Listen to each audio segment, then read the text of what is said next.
melihat dua insan lelaki dan perempuan saling pandang, tersenyum tersipu malu, suap-suapan es krim bagai bayi? Jika pernah dapat diduga mereka berpacaran. Lalu sebenarnya apa itu pacaran? Secara istilah, pacaran ialah bercinta atau berkasih sayang. Sedangkan menurut Kamus Besar Bahasa Indonesia, pacaran berarti hubungan yang terjalin antara wanita dan pria yang saling menyukai.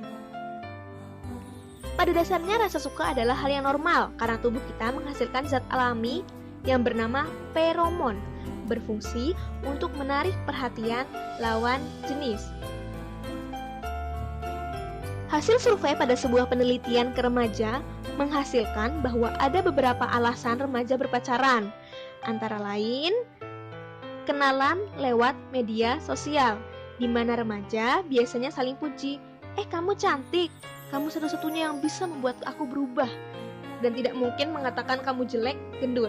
Itulah penyebab remaja senyum-senyum sendiri saat memegang handphone.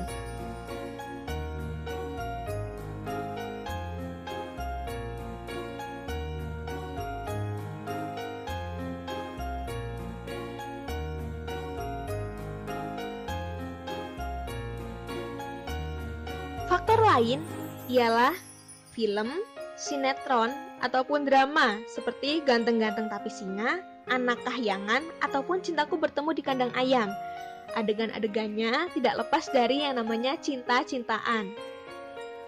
Remaja lain juga mengatakan faktor orang tua yang kurang perhatian, terlalu membebaskan berpacaran, atau malah ada yang terlalu mengekang pacaran sehingga menjalin hubungan sembunyi-sembunyi bagai tentara yang tiarap di semak belukar. Terakhir tidak lain adalah pengaruh teman sebaya yang terlalu memotivasi untuk berpacaran, sehingga remaja tersebut ikut-ikutan pingin pacaran juga. Sebenarnya apa saja sih dampak berpacaran, baik dari segi positif maupun negatif? Yang pertama adalah prestasi belajar, bisa meningkat ataupun menurun. Dalam hubungan pacaran, pasti ada suatu permasalahan yang dapat membuat pasangan tersebut bertengkar. Dampak dari pertengkaran itu bisa mempengaruhi prestasi belajar, tapi tidak menutup kemungkinan juga jika mereka termotivasi justru untuk belajar. Yang kedua ialah pergaulan. Bisa juga meluas ataupun menyempit. Pergaulan sosial tambah meluas jika interaksi dalam peran hanya berkegiatan berdua, tapi banyak melakukan interaksi juga dengan orang lain, saudara, teman, keluarga. Namun pergaulan sosial menjadi buruk jika mereka hanya berduaan terus-terusan. Dari segi waktu dan juga uang, nah tentunya dalam segi ini biasanya lebih banyak negatif dibanding hal positifnya. Misal sangat ingin membelikan pacar kado ulang tahun sandal jepit Swallow keluaran terbaru, tapi uang masih meminta ke orang tua. Waktu yang bisa dimanfaatkan untuk berkebun di hari Minggu pun mau gak mau jadi berkencan dengan pacarnya. Selanjutnya adalah efek yang berbahaya, yaitu pacaran yang kebablasan dan meniru sinetron bisa menyebabkan perilaku KNPI yang menyimpang. Tentu juga menyimpang dari norma agama, norma Indonesia, dan risih dipandang masyarakat, terutama risih dipandang jombloan jomblowati yang bertebaran di muka bumi.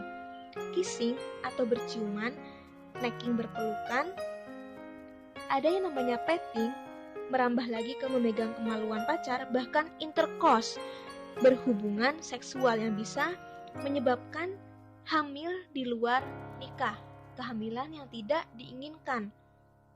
Padahal mental dan ekonomi belum siap atau belum matang.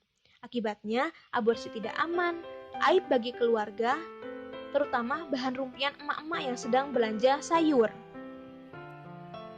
Lalu bagaimana sih mengelola rasa cinta agar aman dan sehat? Sehat secara fisik. Jangan sampai ada kekerasan fisik seperti memukul, maupun kekerasan mental seperti berkata kasar dan dibentak-bentak. Yang selanjutnya adalah sehat emosional. Berarti pasangan itu berterus terang pada si dia dan berkomitmen saling menyayangi dan memahami satu sama lain. Rasa cinta juga jangan menjadikan diri menjadi antisosial yang hanya berduaan saja. Pengembangan atau eksplor diri sangat dibutuhkan remaja agar mencapai kebahagiaan dan kesejahteraan sosial. Terakhir, sehat secara seksual. Setiap remaja berhak terhindar dari kekerasan seksual seperti paksaan berciuman, paksaan berhubungan seksual di luar nikah yang bisa menjadikan aborsi tidak aman. Di negara yang merdeka ini, cinta adalah kebutuhan. Namun, norma juga penting dipertahankan. Salam sehat remaja Indonesia, kobarkan semangat di masa yang berapi-api ini dengan bahagia. Karena aku, penerus bangsa Indonesia.